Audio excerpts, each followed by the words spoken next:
பல்கலைக்கழகத்தில் போலி டாக்டர் பட்டம் வழங்கிய விவகாரத்தில் நிகழ்ச்சி ஏற்பாட்டாளர் கைது செய்யப்பட்டுள்ள நிலையில் விசாரணையில் பல்வேறு திடுக்கிடும் தகவல்கள் வெளியாகியுள்ளன. அஞ்சு பேரை கரெக்ட் பண்ணி கொண்டு வரீங்க. சுருண்ட கரெக்ட் பண்ணினா அட்மிஷன் போட வைக்கணும். 5 பேரை 5 பேரையா? ஆமா, நான் training and placement sir. Engineering கல்லூரி சீட்டுகளுக்கு ஆள் பிடிப்பது போல கலாய்த்து காமெடி செய்த யூடியூப் பிரபலங்கள் கோபி சுதாகரின் காமெடியை உண்மையாக்கி மோசடி செய்த கும்பல் இவர்கள்தான். சென்னையை சேர்ந்த சர்வதேச ஊழல் தடுப்பு மற்றும் மனித உரிமை கவுன்சில் என்ற தனியார் அமைப்பு சார்பில் சென்னை அண்ணா பல்கலைக்கழக வளாகத்தில் கடந்த பிப்ரவரி 26ஆம் தேதி கௌரவ டாக்டர் பட்டம் வழங்கும் நிகழ்ச்சி நடத்தப்பட்டது.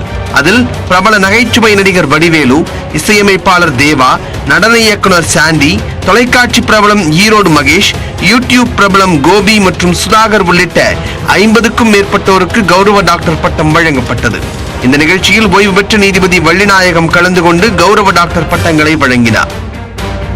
ஆனால் வழங்கப்பட்டது போலி டாக்டர் பட்டங்கள் எனவும் தனியார் அமைப்பு வழங்கிய டாக்டர் பட்டத்திற்கும் தங்களுக்கும் எந்த சம்பந்தமும் இல்லை என்றும் அண்ணா பல்கலைக்கழகம் குற்றம் சாட்டியது.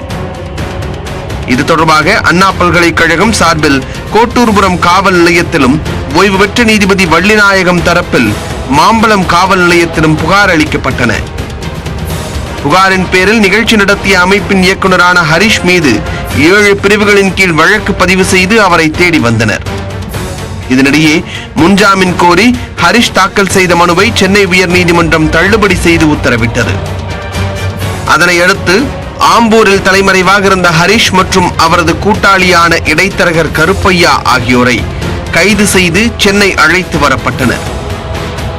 மேலும் இவர்களிடம் இருந்து போலி டாக்டர் பட்டம், போலி ஆவணங்கள், 96 பதக்கங்கள், போலி முத்திரைகள் உள்ளிட்டவற்றை போலீசார் பறிமுதல் செய்துள்ளனர்.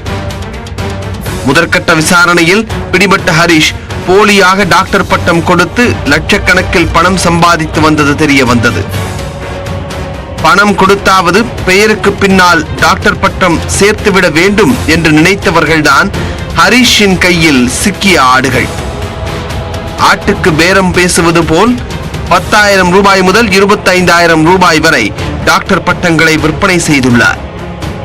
அதற்கு முன்னதாக மாவட்டம் முழுக்க புரோக்கர்கள் மூலம் ஆட்களை பிடித்து சென்னையில் 3 இடங்களில் போலி டாக்டர் பட்டம் வழங்கி லட்சக்கணக்கில் பணம் பறித்துள்ளார். தற்போது மோசடியை பெரிய அளவில் கொண்டு செல்ல அண்ணா பல்கலைக்கழகத்தில் போலியாக நடந்த டாக்டர் பட்ட விழாவிற்கு 50 பேரிடம் வசூல் செய்து ஏமாற்றியுள்ளார். அதற்காக திரை பிரபலங்கள் முதல் யூடியூப் பிரபலங்கள் வரை அவர்களுக்கே தெரியாமல் பிராண்ட் அம்பாசிடர்களாக பயன்படுத்தியுள்ளார். சரி, நான் செவனேந்தானா போய்க்கிருந்தேன். யாரு வம்பு தும்புக்காச்சும் போனா கௌரவம்னு என் கௌரவத்தையே ஆரம்பிச்சிட்டீங்களா? இந்த நிலையில் கைதான ஹரிஷ் மற்றும் அவரது கூட்டாளிகளிடம் தனிப்படை போலீசார் தொடர்ந்து விசாரணை மேற்கொண்டு வருகின்றனர்.